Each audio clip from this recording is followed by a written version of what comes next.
आपलं फक्त नाव सांगा. निकिता आटोळे.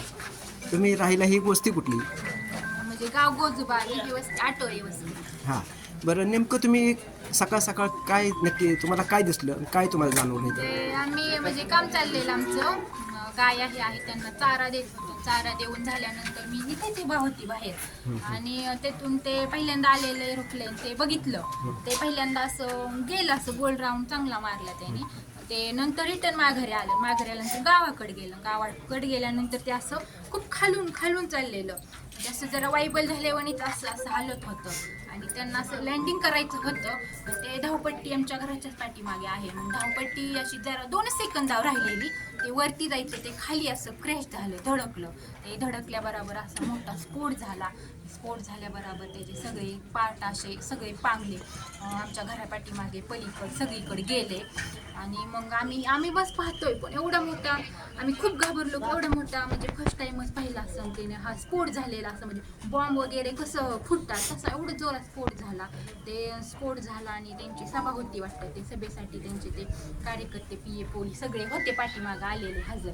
त्यांना ते कळलं. ते 5 ते 10 मिनिटातच इथं आले. पण आल्यानंतर म्हणजे हे दृश्य पाहून म्हणजे ते कोणी समोर जाऊ शकत नव्हतं, एवढा मोठा जाळ होता. 2 अग्निशामक आणल्या, पाणी त्याच्यावरती ओतलं आणि तरी पण ते म्हणजे नाही, ते म्हणजे लवकर नाही भिजलं. 9:45ला ही घटना घडलेली.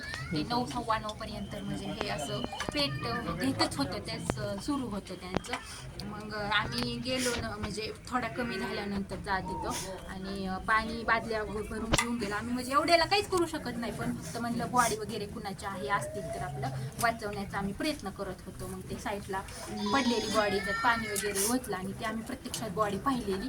ती आम्हाला अगोदर माहिती नव्हतं दादांचीच बॉडी आहे. नंतर कळलं की ही दादा होते. पण ते पहिला आम्ही म्हणजे असा त्यांचा चेहरा दिसतच नव्हता पूर्ण. चेहरा ओळखू येत होता त्यांचा? चेहरा काहीच ओळखू येत नव्हता. त्यांची अशी निम्मीच बॉडी दिसलेली. ती पण म्हणजे अशी सगळी जाऊन अशी पांढरी पडलेली अशी फुगलेली बॉडी होती.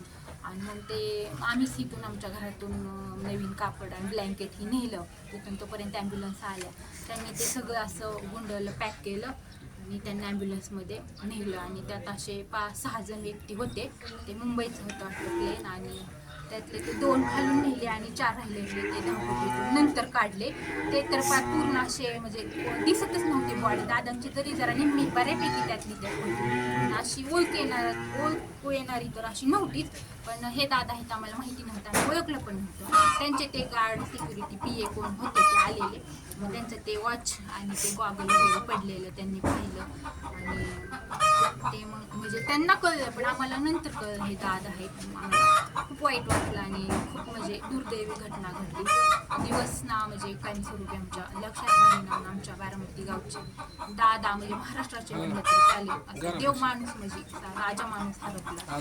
सो त्यांच्यासाठी किती शब्द सांगितले ना तरी ते म्हणजे कमीच आहे. त्यांच्यासाठी खूप हळहळ व्यक्त होत आणि खरंच म्हणजे खूपच वाईट झालं हे असं होत आहे. जरा खूप प्रयत्न केले पण त्यातून काही संधी नाही झालं. वाईट झालं.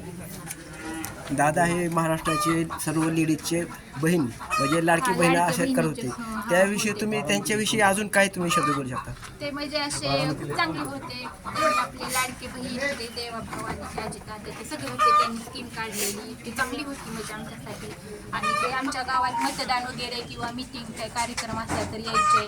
आणि ते हेलिकॉप्टर किंवा विमाने एरोप्लेन तिथून असे सारखे आमच्या इथूनच यायचे, घरातून असे जायचे. पण ते सभेत वगैरे असली तर म्हणजे आम्ही जायचो पाहिजे. म्हणजे ते खूप त्यांचं व्यक्तिमत्व होतं. त्यांनी खूप विकास केलेला. आणि आता म्हणजे बारामती असं म्हणजे तर किती म्हणजे खूप ते सगळंच हादरलेलं आहे त्यांच्यासाठी. म्हणजे काय असं शब्द सुचे नाही एवढं म्हणजे वाईट घटना. दादा जेव्हा बाहेर होते तेव्हा थोडंसं जीव दुखदुखी काय असं काही सुद्धा राहिलेलं नव्हतं त्यांचं. म्हणजे स्फोट झाल्याबरोबर ना त्यांना म्हणजे काहीच म्हणजे दुखदुखी तर नव्हती राहिलेली त्यांना. म्हणजे असं आतल्या आतच ते झालं आणि स्फोट झाल्याबरोबर ते डेटच झाली. एवढं क्षण म्हणजे असं व्हायला नको होतं. ते खूप वाईट घडलं. दुखदुखी पण नव्हती राहिली. पण ते असं थोडेफार जरी म्हणजे राहिले असते तर तुला आपण उपचार केले असते तर काहीच म्हणजे काहीच नव्हतं राहिलं. सगळं पूर्ण चेहरा आणि बॉडी ते स्फोट झाल्यामुळं एवढं झालं. तुम्हाला ह्याच्यात काही थोडंसं राजकारण वाटतंय का किंवा कसं काय प्रॉब्लेम असं वाटतोय का थोडंसं? एवढं नाही माहिती काय, पण ते एरोप्लेन मध्ये प्रॉब्लेम असू शकतो, कारण ते गावाकडून येताना असं पहिल्यांदा गेलं ते लँडिंग झालं नाही, दुसऱ्यांदा करत होते ते पण असं वायबल झाल्यावर आणि खूप खालून जर असं आपण वरून स्पर्श केला असा तरी पण ते एवढं खाली अंतरावर होतं.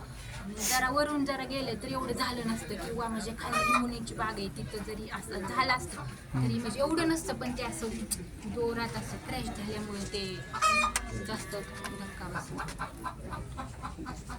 दादाविषयी 2 शब्द अजून काय तुम्हाला वाटते मनापासून? भाव आपण म्हणतो, भाऊ आपला हरपला. खूप म्हणजे इतके आपलं आमचं म्हणजे लाडका भाऊच आम्ही म्हणजे मानलेला, त्यांच्यासाठी म्हणजे खूप चांगलं व्यक्तिमत्व आणि चांगले म्हणजे ते कुठले म्हणजे कार्यक्रम किंवा कुठल्याही म्हणजे विकासाला आम्ही गेलो तरी ते म्हणजे असं सगळ्याला साथ सपोर्ट देत आले, आणि त्यांचे म्हणजे किती शब्द सांगितले ना तरी कमीच आहेत. ते खूप चांगले त्यांचं व्यक्तिमत्व, विकास सगळं पूर्ण आमच्या गावचा बारामती त्यांनी केलेला. आता म्हणजे त्यांच्यासारखे दुसरं कोणीच भरू शकत नाही त्यांची जाग कोणीच घेऊ शकत बारामती, अपूर्णच राहणार. त्यांची जाग कोणीच घेऊ शकत नाही. त्यांची म्हणजे आठवणी अशी येत राहील, पण ते खूप म्हणजे धन्यवाद.